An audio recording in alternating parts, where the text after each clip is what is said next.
Boa noite, ouvintes da Rádio Cultura Online Brasil. Boa noite, ouvintes da Rádio Internacional Lusófona. No ar, mais um programa A República com Loriel Rocha. O tema do nosso programa de hoje vai ser um assunto sobre o qual a gente vem tratando há muito tempo, conectado com a história de Portugal, evidentemente, como desdobramento da história de Portugal, e é um assunto pouco abordado no Brasil, raramente abordado no Brasil. Hoje nós vamos falar sobre a legitimação da autocracia militar baseada em profecias.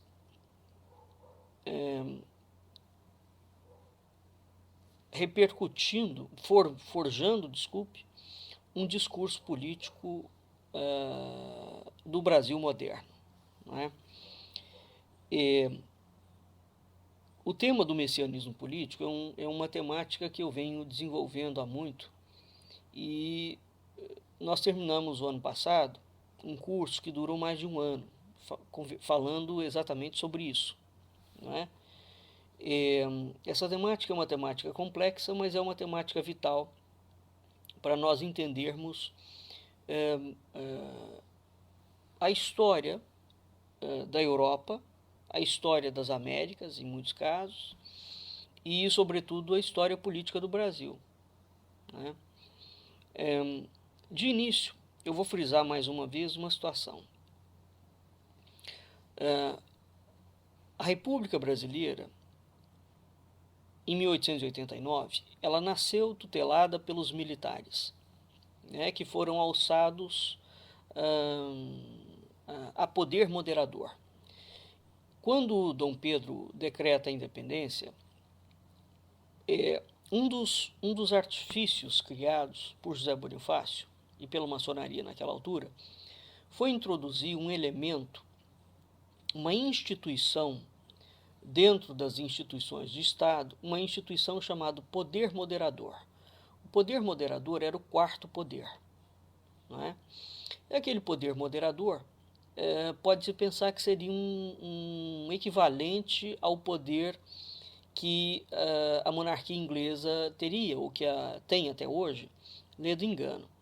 Esse poder moderador era um poder acima de todos os poderes. É um poder absoluto, no sentido legítimo do termo. Não é? De tal forma era complexo esse poder moderador que se o imperador quisesse, por exemplo, dissolver todo o parlamento e reger ele mesmo, compondo uma ditadura, evidentemente essa palavra não existia naquela época, ele teria autoridade para tal. Não é? Bem, quando o Império foi derrubado através de um golpe de Estado pelos militares, e é preciso que se frise isso, quem derrubou a monarquia foi parte da elite brasileira e os militares, ou antes os militares em conluio com uma parte da elite brasileira.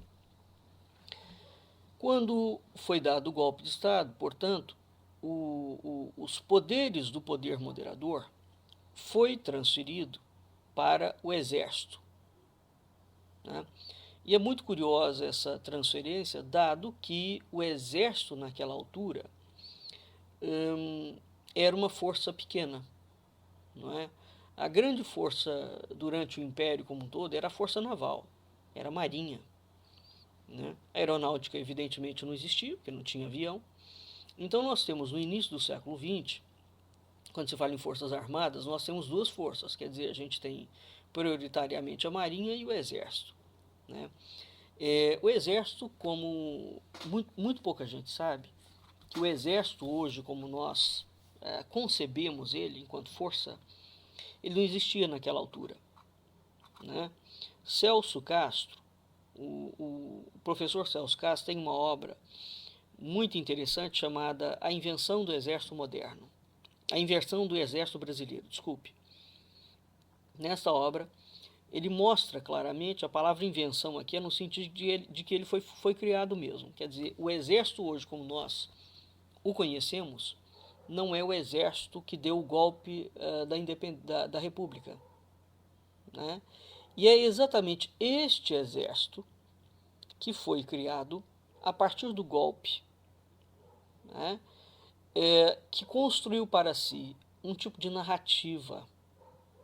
Narrativa esta que é completamente não apresentada, ocultada da população brasileira. Bem, e é em cima desta narrativa que nós temos, portanto, um grande problema. Primeiro, que há uma invenção do exército. Segundo, que ele vem construindo a imagem dele desde o início do século XX, portanto, desde o século XIX, início do século XX, ele vem construindo uma imagem para fazer identificar o exército como sendo o Estado brasileiro, o exército como sendo a nação.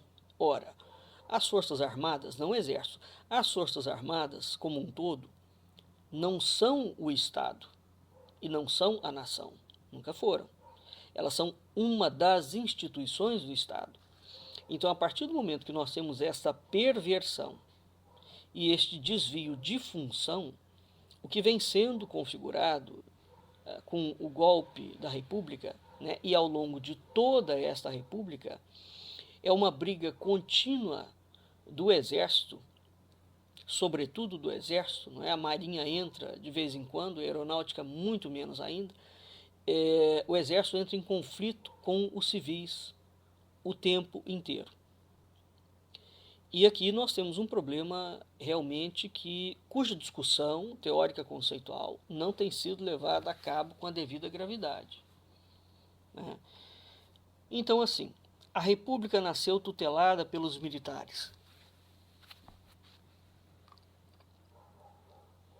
Militares esses alçados à condição de poder moderador, substituindo, portanto, o imperador.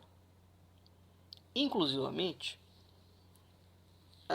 a carga simbólica que o exército vai trazer para dentro de si é de império. Portanto, nós temos um papel político, entre outras coisas, que vem sendo atribuído ao exército brasileiro. E é preciso que se separe, realmente é preciso que se separe o exército enquanto força militar do exército enquanto força política. Nenhuma das três forças, das forças armadas, podem desempenhar papel político. Isso é desvio de função. E mais do que desvio de função, isso é uma atuação perigosíssima, porque descamba para uma ditadura. Força militar, seja ela qual for, não é partido político, tá? E isso no Brasil tem sido confundido enormemente. Bem, então o Exército, enquanto força política, atuando como partido político, é uma construção histórica que vem literalmente sendo feita desde 1889. Não sem razão, o acadêmico José Murilo de Carvalho fala que o Exército é o maior elemento desestabilizador da vida histórica, política e cultural brasileira. E é mesmo. A história da República é uma tragédia sem fim, com sucessivos golpes e contragolpes, dados em grande medida pelo Exército, né? Então, ao longo de todo o processo da República, o Estado brasileiro foi sendo sucessiva e gradativamente socializado e dilapidado.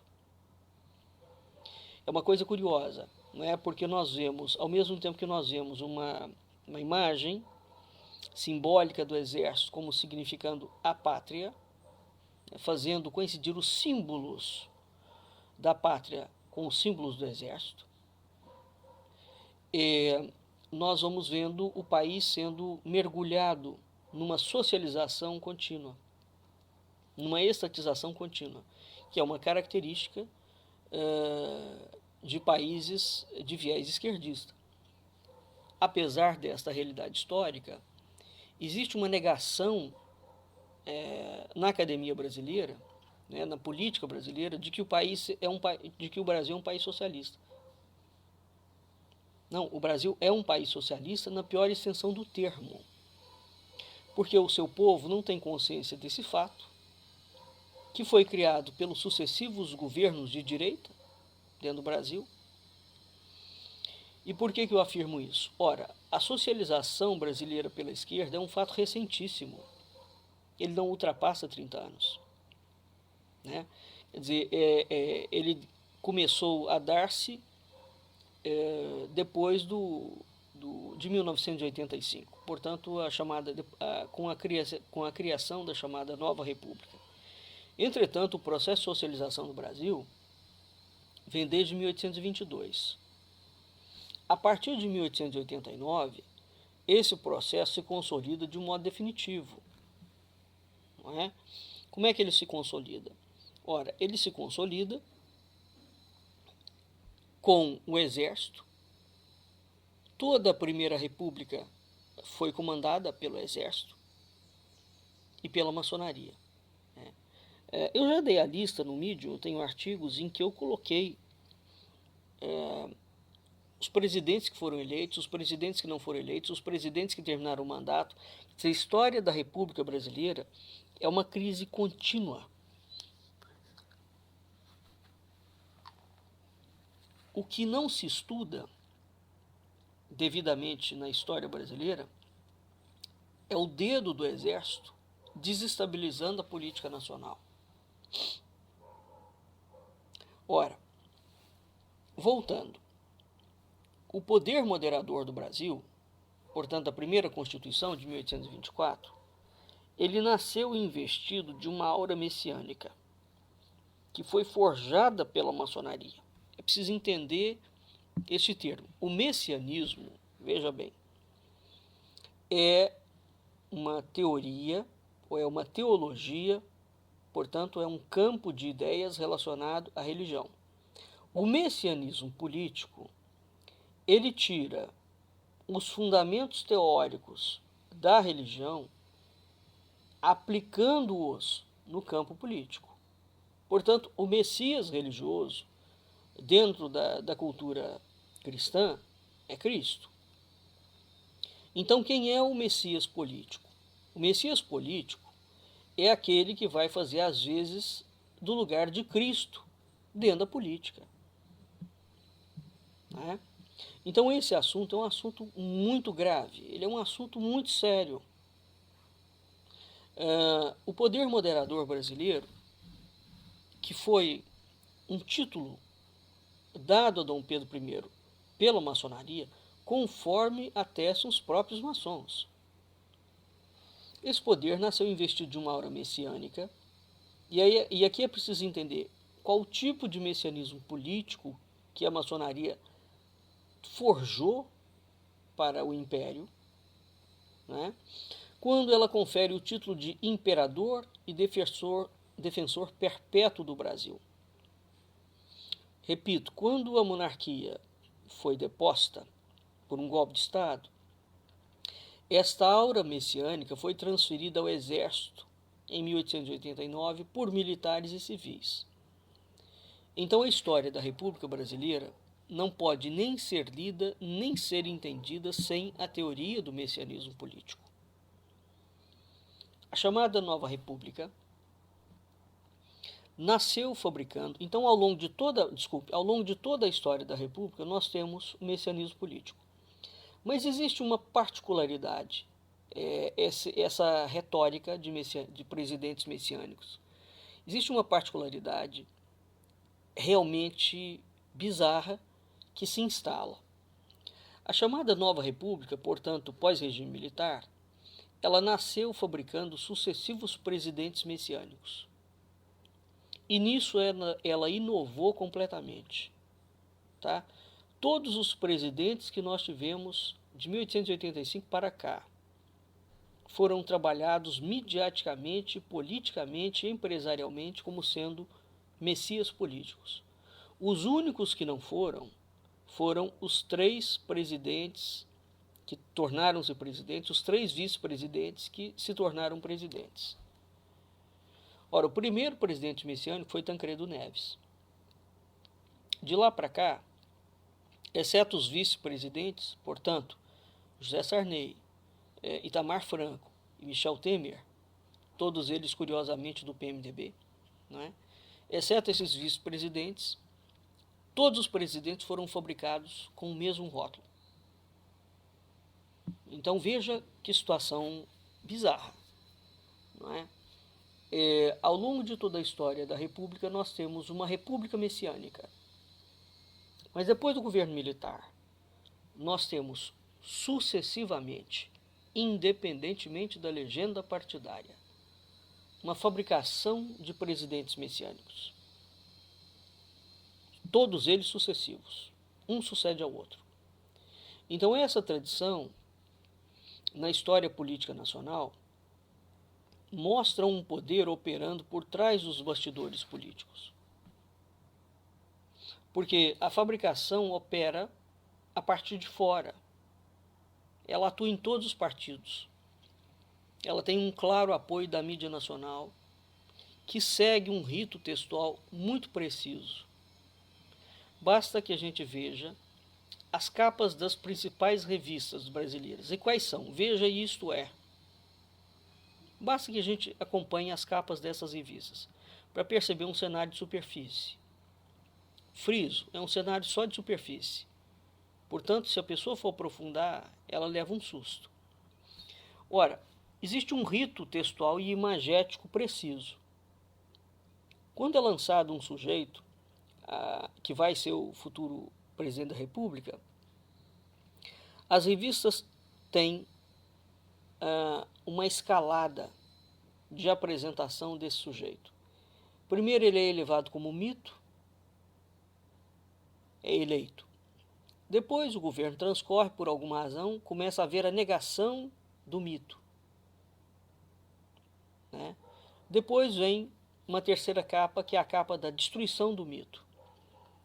Todos os presidentes brasileiros, eles assumem o poder, são revestidos de uma aura mágica, mística, mítica. Depois, a própria mídia começa a investir sobre eles. E depois, os seus governos, eles saem dos governos praticamente destruídos. Ora, isso não pode ser casual, porque essa métrica, esse rito, tem se repetido com todos os presidentes. Contrapondo com essa realidade histórica nacional, os estudos de messianismo político no Brasil são escassos. Quando não muito, eles são quase proibidos. Isso é uma atitude perfeitamente compreensível, dado que os donos do poder manobram com símbolos, servindo-se desses símbolos, descartando os símbolos para continuar no exercício do poder. Bem, o governo de Jair Bolsonaro tem matizes muito particulares dentro dessa tradição que acompanha toda a história da República. Uma dessas matizes é a convergência com os discursos messiânicos milenaristas dos evangélicos americanos e do sionismo materialista internacional. A outra é a destruição do Estado, das instituições e dos símbolos republicanos. Por trás da figura dele está a manutenção da identidade simbólica do militarismo, como a grande face paterna da pátria, né? Anunciando um novo amanhã de paz e de felicidade. Há poucos dias atrás, correu a notícia de que o Bolsonaro é abençoado pelo Edir Macedo num culto com 10 mil fiéis em São Paulo. E aí, uma foto onde ele aparece de joelhos e de costas para os fiéis, ele foi ungido com o azeite da igreja evangélica. Essa cena distópica fala por si mesmo, não é? Quer dizer,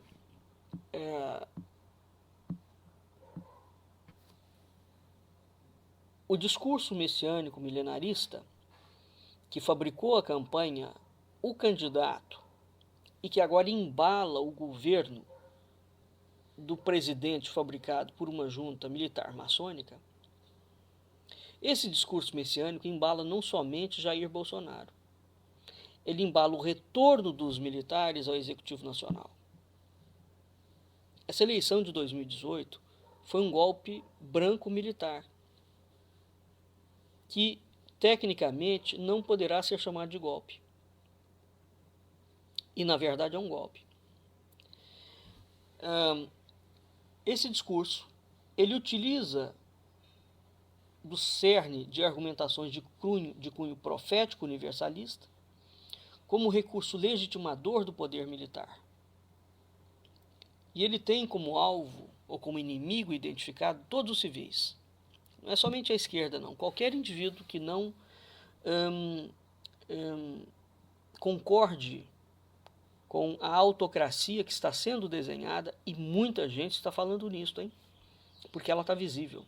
Autocracia é um nome moderno para ditadura. Tá?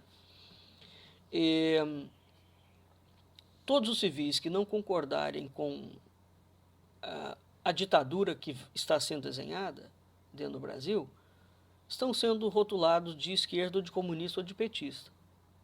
Então, todo civil que não concordar com a ditadura vai virar inimigo. É simples assim. Ora, não foi por acaso que o discurso de mito embalou a candidatura de Jair Bolsonaro, que não foi um discurso espontâneo, coisíssima nenhuma, desmentindo esta mentira grosseira de Jair Bolsonaro. Existe um vídeo publicado pelo próprio filho dele, Carlos Bolsonaro, no YouTube dele. Eu já fiz referência a esse vídeo.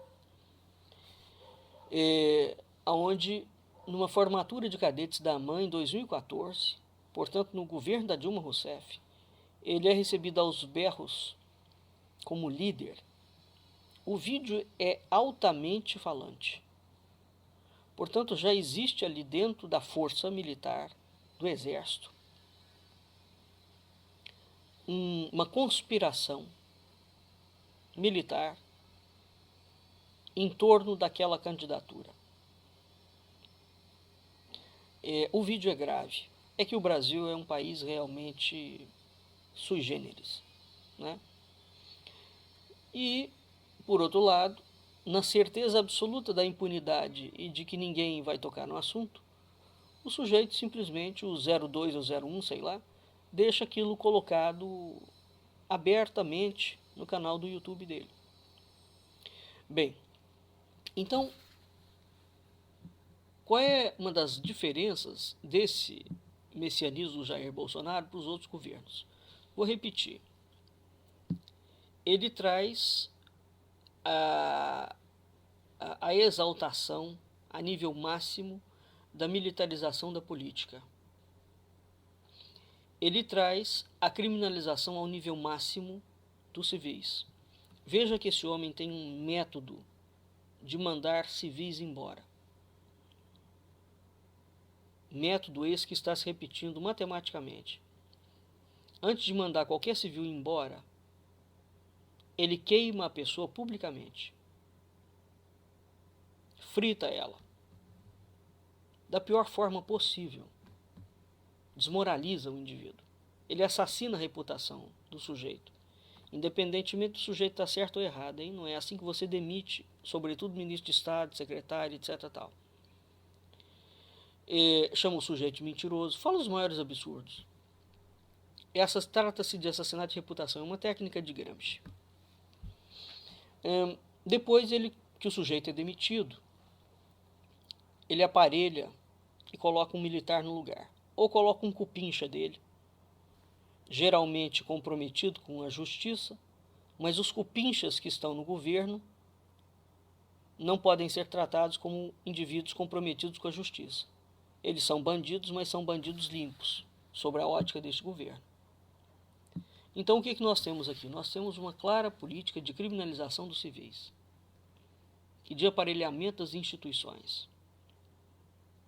Isso é uma perna. A outra perna é a propaganda diária que Bolsonaro e os seus filhos e a sua militância que é uma milícia digital, vem fazendo diariamente acerca da destruição do Estado, das instituições e dos símbolos republicanos. Ora, uma vez que você destrói o Estado, as instituições, o Brasil é uma beleza? Não, é horrível. O Brasil tem problemas gravíssimos. Mas assim, se vai se demolir toda a instituição da República, o que vai ser construído no lugar dela? Não é? Então, enquanto acontece essa destruição da República, do Estado e das instituições, eles vão enviando a mensagem de que os militares é que são a verdadeira República. É preciso entender o que está acontecendo no Brasil. E o que está acontecendo é muito sério. Né? Bem, então, as posições políticas e religiosas, voltando aqui à unção do Bispo Macedo. Você veja um presidente da República ajoelhar-se para ser ungido por um homem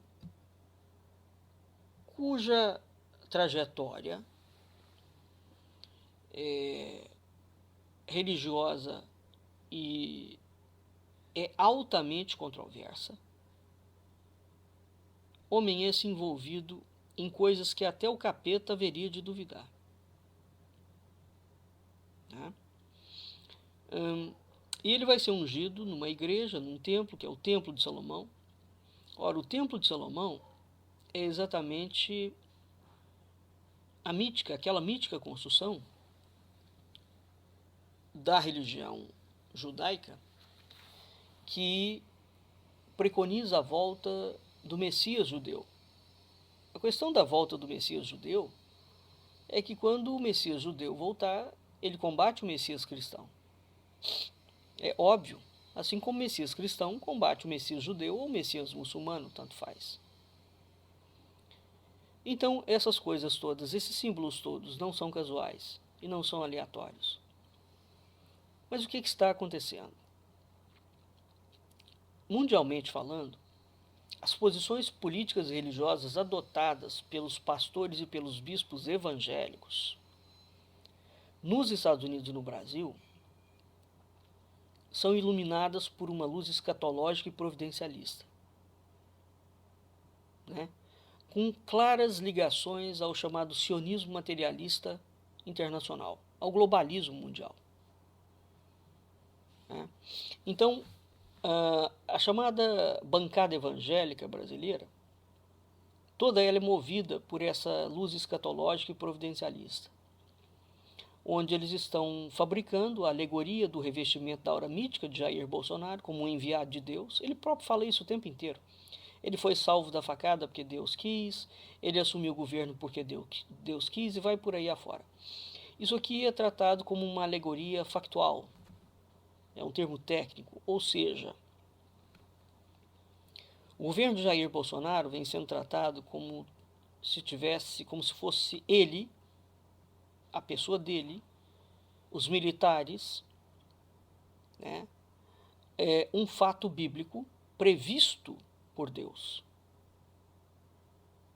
Né? Então, esse homem tem sido anunciado, a alegoria factual em torno dele. Os bispos, as pessoas, os familiares, os seguidores, né, têm anunciado a ele próprio e este governo como um fato bíblico. Tem trazido a mensagem de que ele é um ungido de Deus. Ele é o previsto Messias da direita. Né? Isso prefigura ou força a metaforização de um fato histórico. Qual é? O Deus evangélico pentecostal miliciano interfere na administração e na política nacional brasileira, defendendo que a eleição divina da direita cristã, alçada no poder para combater o mal, personificado na imagem da esquerda, é um projeto de Deus. E, portanto, quem discorda desta gente Veja a gravidade do tema. Discorda de Deus. Porque quem botou essa camarilha no poder? Segundo o discurso que eles estão fabricando, repito, isso é uma alegoria factual. Segundo o discurso que eles estão fabricando, essa gente foi colocada no poder por Deus, e quem discorda deles é inimigo. E quem concorda, por outro lado, obedece à vontade de Deus. Eu vou repetir mais uma vez o que eu já falei por diversas vezes. Jair Bolsonaro e Lula são dois projetos militares. Eles são a dupla face de uma mesma moeda. A guerra híbrida militar que os criou e os sustenta tem precisamente uma finalidade muito específica. Ela pretende lançar mão da alegoria factual, que é fundada na analogia de proporção. Deus está em cima, Bolsonaro está embaixo, para que eles, os candidatos e os militares, façam parte não só da história humana, mas sobretudo da história divina. Antes do Donald Trump ser eleito, eu fiz algumas aulas no programa Culturas e Identidades, se não me falha a memória, no outro programa, falando sobre as profecias que cercavam o advento da presidência de Donald Trump. Não é? Saiu recentemente no Netflix, pelo menos eu vi recentemente, uma série chamado The Family, a família, que mostra uma grande conspiração que vem sendo tecida usando as religiões, né? E, na verdade, essa conspiração foi desenhada dentro dos Estados Unidos, já está atuando lá há mais de 90 anos, e na realidade, essa estrutura não é uma conspiração, coisa nenhuma, é um projeto já em andamento há muito tempo. Esse projeto consiste no seguinte: ele vai eleger determinados políticos, tem um grupo específico, falando em nome de Jesus, que elege a dedo personalidades e políticos, elege pessoas, essas pessoas se tornam personalidades famosas ou políticos futuramente, e quando eles vão para o ramo da política, eles vão investidos de uma aura mítica, religiosa. Eles lançam mão da chamada alegoria factual. Eles não são pessoas comuns, eles são políticos que entraram dentro da política porque eles estão ouvindo a voz de Deus, obedecendo a Deus. Portanto, é quase que um imperativo categórico votar nesses políticos que são ungidos por Deus, escolhidos por Deus para tomar conta da política americana.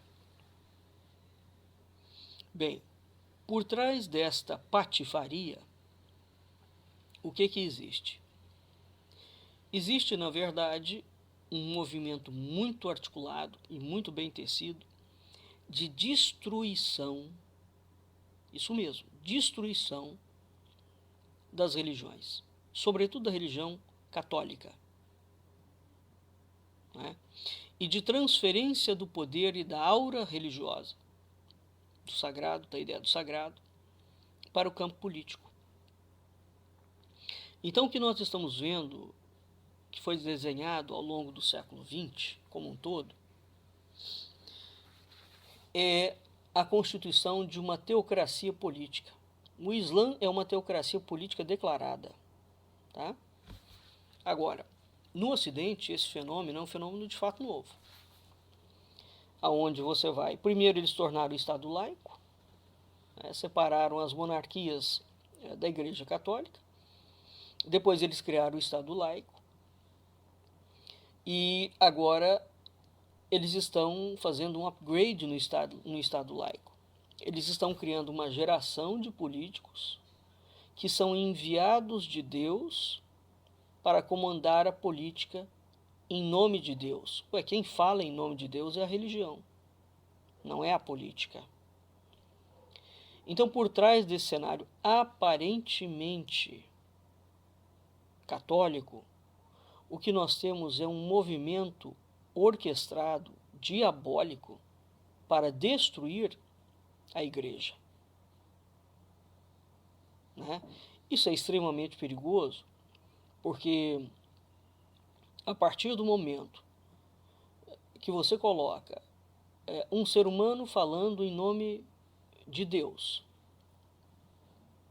e nas mãos desse ser humano, dentro do Congresso, está a capacidade de fazer lei, não é? E de interferir na vida dos civis, nós estamos diante de uma situação muito perigosa. No caso do Brasil, nós temos um componente muito mais agravante, que é o seguinte: o Exército tomou publicamente uma posição política. Ora, as Forças Armadas é exatamente uma das instituições do Estado que tem, sob seu poder e seu comando, navio, avião e tanque. Não é? Então, quando você tem uma das instituições da República a serviço de um partido político, de uma agenda ideológica específica, sobre a premissa falsa, mentirosa, de estar combatendo o comunista, nós temos claramente todos esses componentes reunidos. Portanto, um messianismo político, a construção de uma alegoria factual, a preparação de um Estado militar divino e a criminalização de todos os civis. Ora, a política é exatamente o campo dos civis. Não se mistura, não senhor, política com religião. Mesmo nas monarquias, que eram monarquias católicas, havia uma separação muito clara dos limites e do poder do monarca.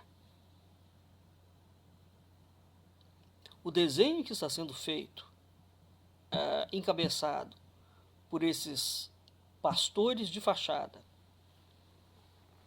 por essas igrejas, todas elas, quase todas elas, essas igrejas de fachada, envolvidas com narcotráfico e com a maior rede de bandidagem internacional, no Brasil e no mundo inteiro.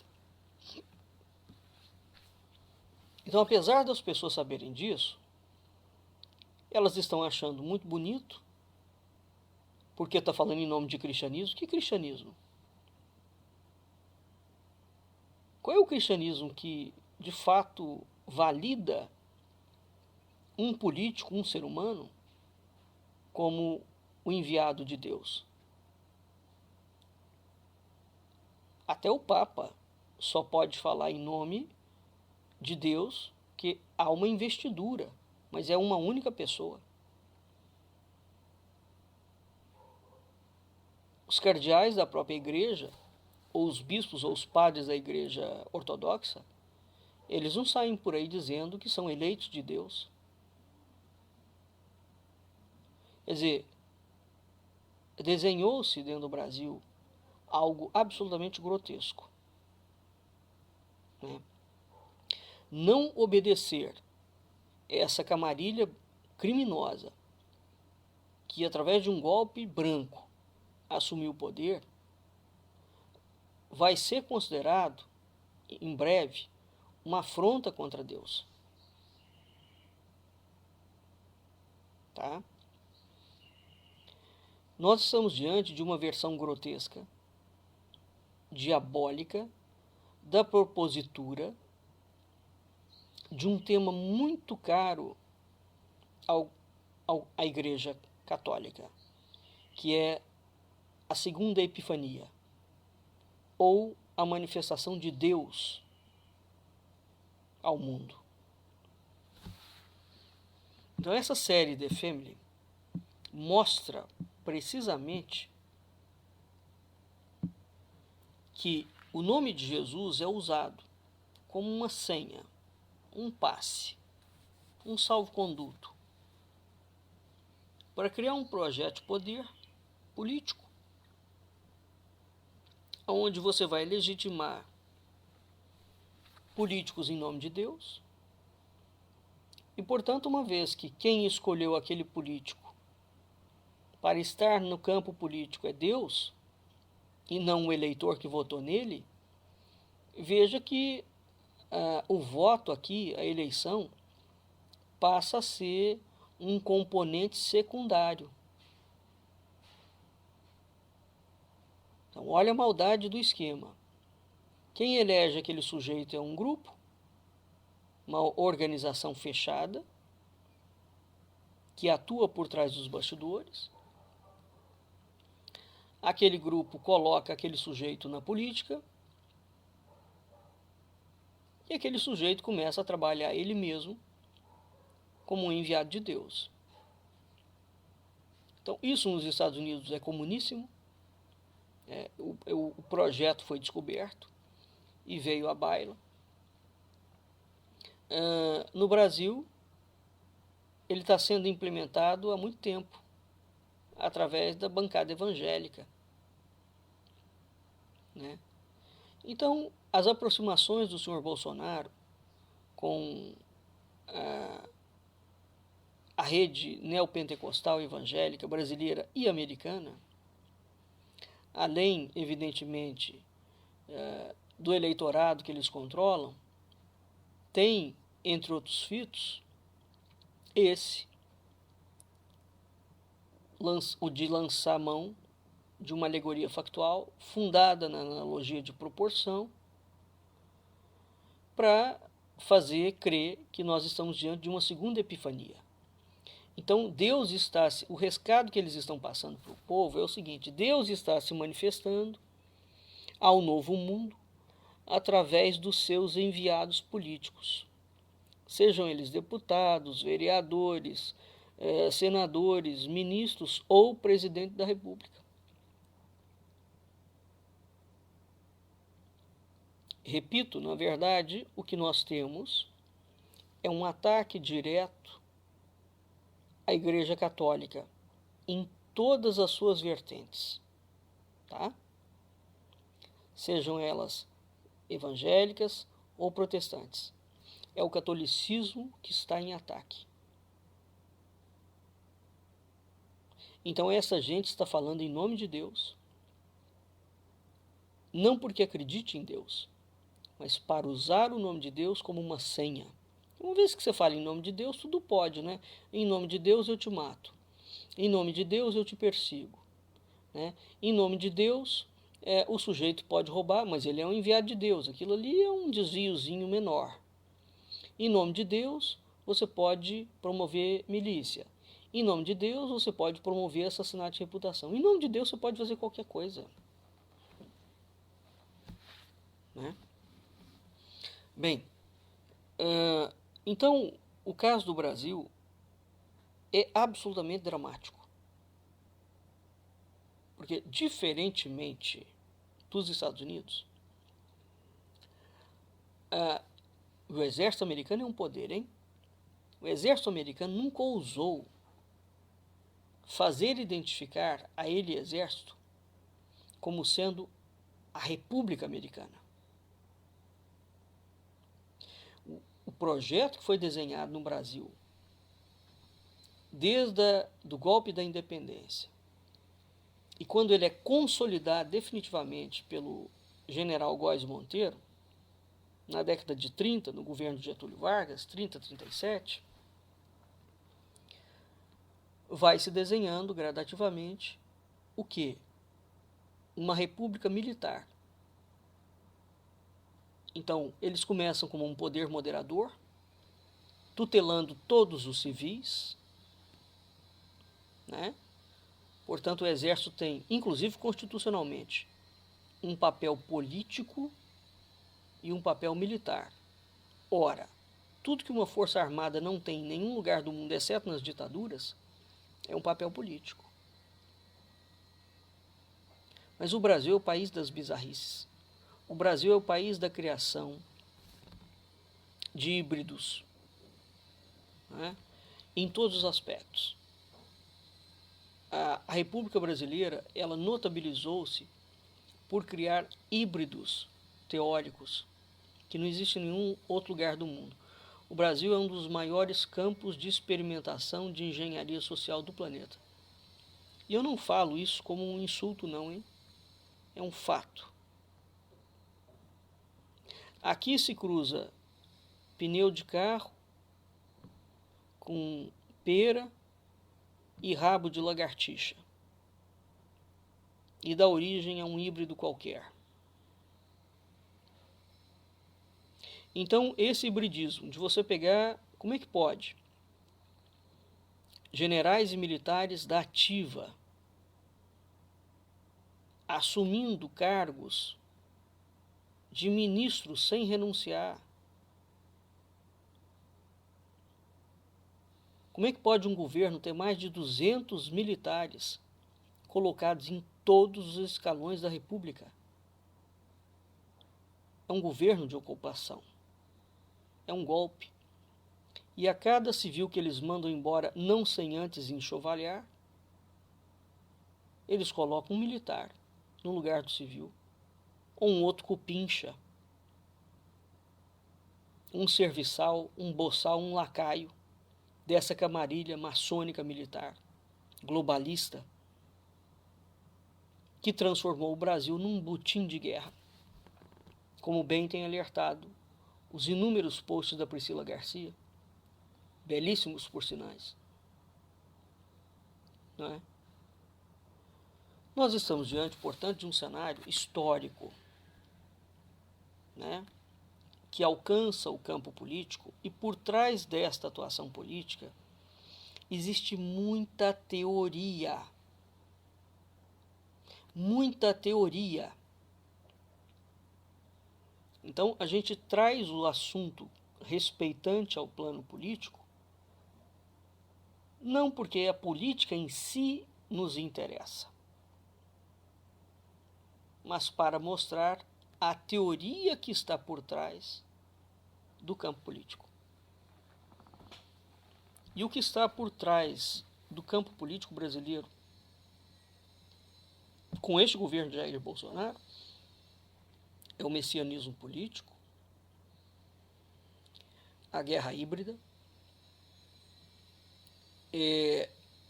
a propaganda sistemática de alegoria factual, fundada na analogia de proporção, né? Escatologia e providencialismo, a criminalização de todos os civis, a destruição do Estado, das instituições e dos símbolos republicanos, migrando estes símbolos para os militares. E a convergência, portanto, dos discursos messiânicos milenaristas dos evangélicos americanos e do sionismo materialista internacional. Só esses elementos que eu dei aqui compõem um campo de estudo e de teorias muito sérias. Tá? Bem, nós vamos ficando por aqui. Eu vou deixar, quando esta aula for para o nosso canal no YouTube, eu vou deixar o link do meu artigo no Medium, que é referente ao programa de hoje, para que vocês leiam o artigo, estudem um pouquinho ali e tentem perceber, portanto, o campo teórico por trás da política. Porque, veja, a política por política é um discurso inócuo, não é? É preciso entender a ideia que está movendo o campo político. Se a gente não entender a ideia que está movendo o discurso político, o discurso em si é vazio. Ele não faz sentido nenhum. Isso é uma bobagem ficar preocupado com polarização, Lula ou Bolsonaro. São personagens que não dizem absolutamente nada caso a gente não entenda a ideia ou a teoria que está por trás deles, legitimando ou tentando deslegitimar o governo, né? Isso é o que nos interessa. O resto é simplesmente um efeito de retórica, tá certo?